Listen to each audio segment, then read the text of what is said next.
माता रानी के मंदिरे माँ बजत मांदर घंटा।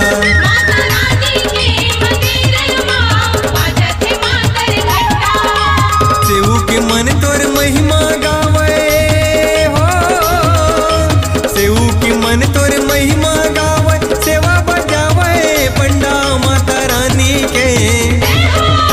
रानी के मंदिरे माँ बजत मांदर घंटा।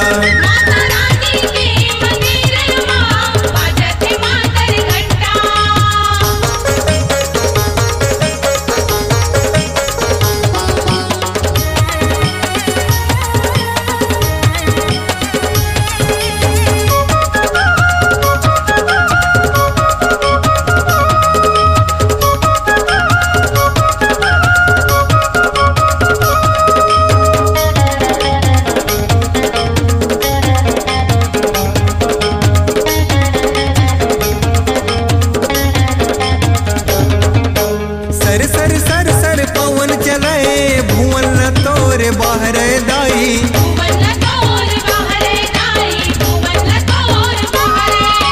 सूरज नारायण दिया जलावे सागर पाँव पखारे वो दाई।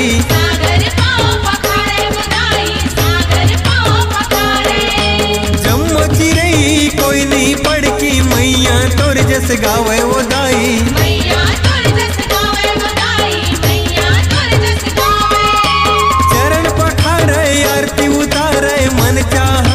पाए वो दाई,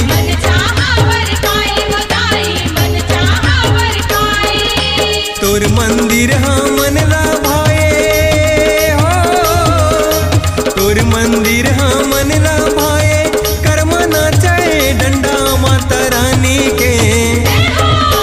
रानी के मंदिरे माँ बजत मांदर घंटा।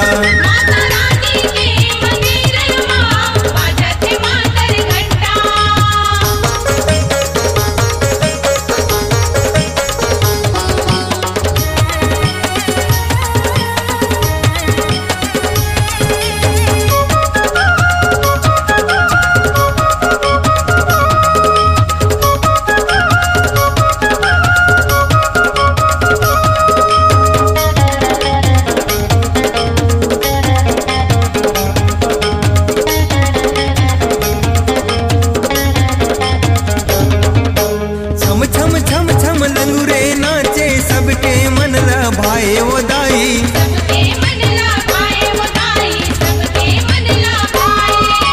सरगम सुरमा राग 3600 राम जी हा सुनाए वो दाई।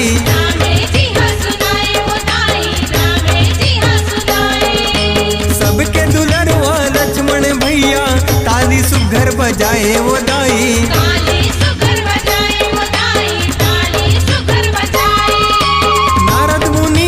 बीना बजा के ताल में ताल मिलाए वो दाई।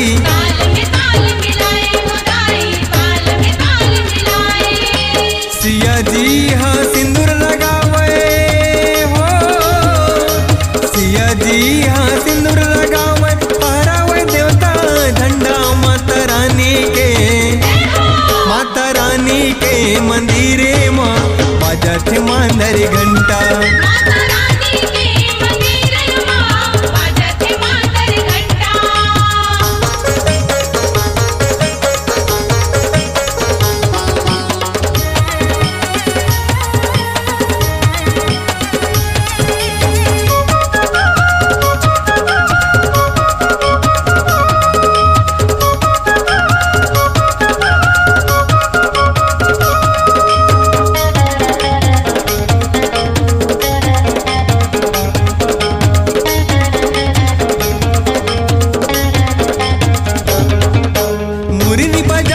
नाचने लागे गिरवर किशन कन्हैया वो दाई।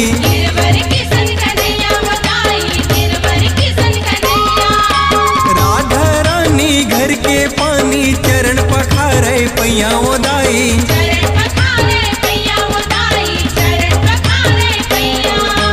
गोप गुआनी ने देखे कि सुघर लेवन लागे बलैया वो दाई।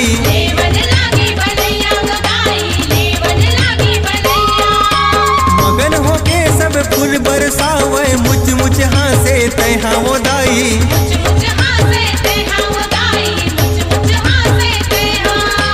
मैया जी जब नाचन लागे हो, मैया जी जब नाचन लागे, चरण बोहावे गंगा माता रानी के, माता रानी के मंदिरे माँ बाजत मांदर घंटा।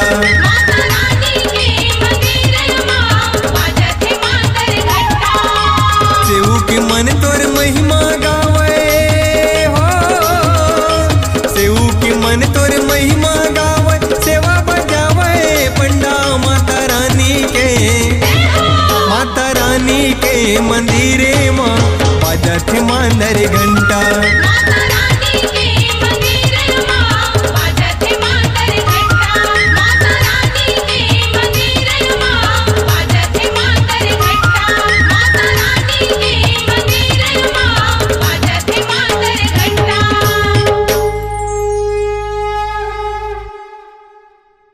अपनी आवाज को दीजिए एक नया मुकाम। डिजिटल रिकॉर्डिंग की दुनिया का जाना पहचाना नाम स्वरांजलि, जहां गूंजती हैं ध्वनियां अपनी माटी की सौंधी सुगंध के साथ। छत्तीसगढ़ी संगीत के विविध रंग जो पहुंचाते हैं पूरे प्रदेश में डिजिटल रिकॉर्डिंग के संग। स्वरांजलि स्टूडियो, नेमीचंद गली नंबर 2, गंजपारा, रायपुर।